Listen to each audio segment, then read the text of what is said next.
Hello friends, welcome to Indian study पर आपका स्वागत है। दोस्तों, आज की इस वीडियो में मैं आप लोगों के लिए जीके का टेस्ट लेकर के आया हूं, जो कि आपके आने वाले एग्जाम यूपीएसआई के लिए बेहद इंपॉर्टेंट है। वीडियो को एंड तक जरूर देखिएगा, क्योंकि लास्ट में मैं आपसे क्वेश्चन भी पूछूंगा और उसका आंसर आपको कमेंट बॉक्स में बताना होगा। साथ ही साथ इस वीडियो की पीडीएफ डिस्क्रिप्शन में टेलीग्राम चैनल का लिंक दिया हुआ है, वहां से आप प्राप्ति कर सकते हैं। पहला क्वेश्चन, निरुद्ध किए गए व्यक्ति का अस्थायी विमोचन राष्ट्रीय सुरक्षा अधिनियम 1980 की किस धारा के अंतर्गत किया जाता है? तो सही आंसर हो जाएगा आपका धारा 15 के अंतर्गत। दूसरा ऑप्शन यहाँ पर आपका बिल्कुल करेक्ट। राष्ट्रीय सुरक्षा अधिनियम 1980 की किस धारा के अनुसार निरोध आदेश वापस लिए जा सकते हैं? तो सही आंसर हो जाएगा धारा 14 के तहत। दूसरा ऑप्शन बिल्कुल करेक्ट। सूचना का अधिकार अधिनियम 2005 का प्रमुख उद्देश्य क्या है? Important question. तो सूचना का अधिकार अधिनियम 2005 का प्रमुख उद्देश्य है कि सरकार के क्रियाकलापों में पारदर्शिता लाना। पहला बिल्कुल ठीक है। प्राधिकारियों की जवाबदेही स्पष्ट करना, यह भी बिल्कुल ठीक है। सत्ता के दुरुपयोग पर अंकुश लगाना, यह भी बिल्कुल ठीक है। उपरोक्त सभी आपके सही आंसर है, इसके उद्देश्य हैं। सूचना का अधिकार अधिनियम 2005 के अधीन अभिलेख में सम्मिलित है। तो अभिलेख में कोई दस्तावेज, हस्तलेख, मिसल ये सम्मिलित है। कोई माइक्रोफिल्म, माइक्रोफीचर तथा दस्तावेज की फैक्सिमाइल नकल ये भी सम्मिलित है। और ऐसी माइक्रोफिल्म से उकेरी हुई छवि या कोई उद्धरण या कंप्यूटर द्वारा किसी अन्य उपकरण द्वारा उत्पादित कोई अन्य सामग्री, सभी के सभी जो है वो अभिलेख है। चौथा ऑप्शन करेक्ट। भारत के किस राज्य में भारतीय दंड संहिता लागू नहीं होती है?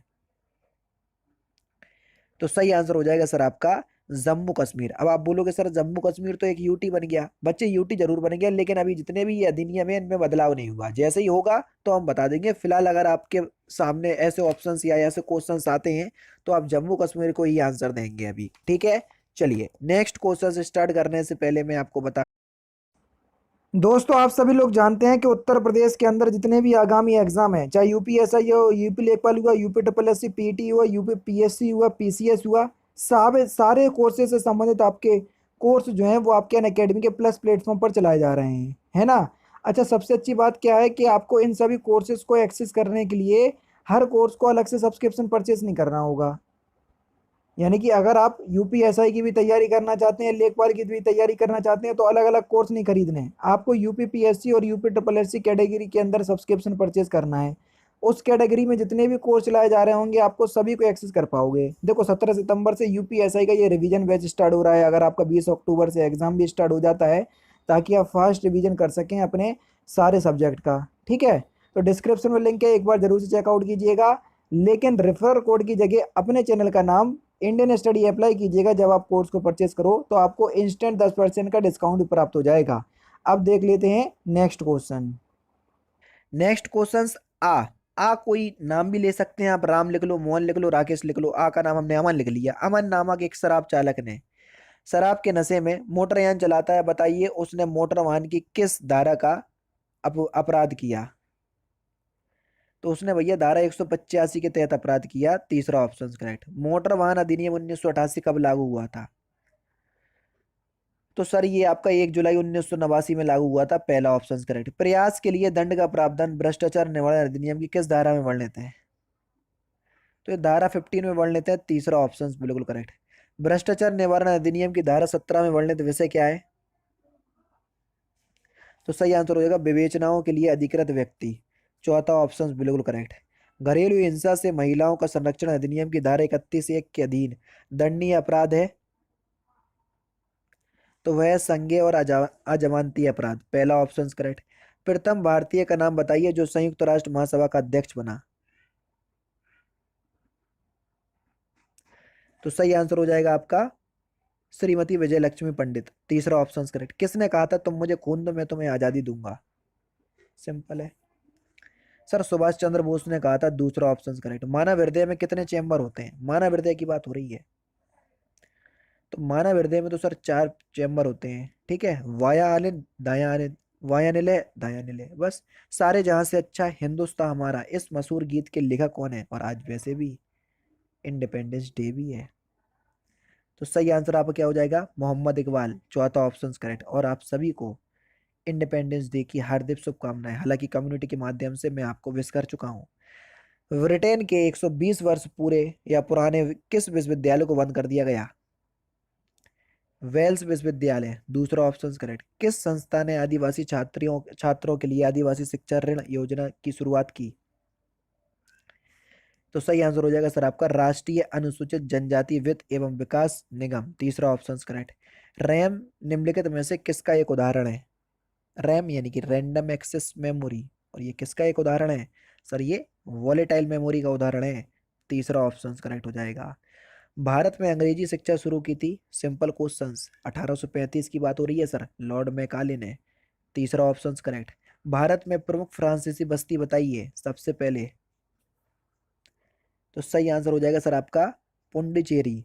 दूसरा ऑप्शन यहाँ पर आपका बिल्कुल करेक्ट हो जाएगा। किसको सामान्य बोलचाल में भारत का पात्र पुरुष यानी कि मिसाइल मैन कहा जाता है? Important questions. सर ये डॉक्टर एपीजे अब्दुल कलाम को कहा जाता है। और रॉकेट मैन ऑफ इंडिया किसको कहते हैं? के सिवान को। ये भी याद रखना, जो कि प्रेजेंट में इसरो के अध्यक्ष भी हैं। क्रिकेट का प्रथम विश्व कप कब आयोजित किया गया? Important questions. सर ये 1975 में आयोजित किया गया था। पहला ऑप्शन करेक्ट। विश्व पर्यावरण दिवस, ये बहुत इंपॉर्टेंट क्वेश्चन है, कब मनाया जाता है? तो ये कब मनाया जाता है? तो सही आंसर हो जाएगा सर आपका ये 5 जून को मनाया जाता है। पहला ऑप्शन करेक्ट।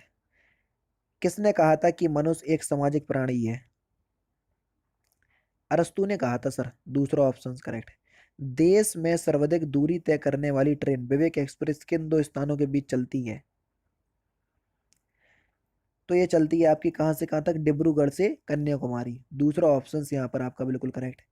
रबड़, प्राकृतिक रबड़ को मजबूत और अधिक उछाल बनाने के लिए उसमें क्या मिलाया जाता है? सर उसमें हम सल्फर मिलाते हैं। तीसरा ऑप्शन करेक्ट। विद्युत उपलब्ध कराने वाला केगा संयंत्र है? सर ये परमाणु शक्ति रिएक्टर है। तीसरा ऑप्शन करेक्ट। निम्नलिखित में से कौन सा लोक जनजातीय नृत्य कर्नाटक से संबंधित है? तो सही आंसर हो जाएगा यक्षगान। निम्नलिखित में से रेशेदार जड़ वाला पौधा कौन सा है? तो सही आंसर आपका क्या हो जाएगा सर? गेहूं। पहला ही option correct. Next question sir आपके सामने। एमनियोसेंटेसिस किसकी विधि का नाम है? तो ये गर्भ में शिशु के स्वास्थ्य की दशाओं का पता लगाने की विधि है। पहला ही ऑप्शन करेक्ट। पारिस्थितिक प्रणाली क्या होती है?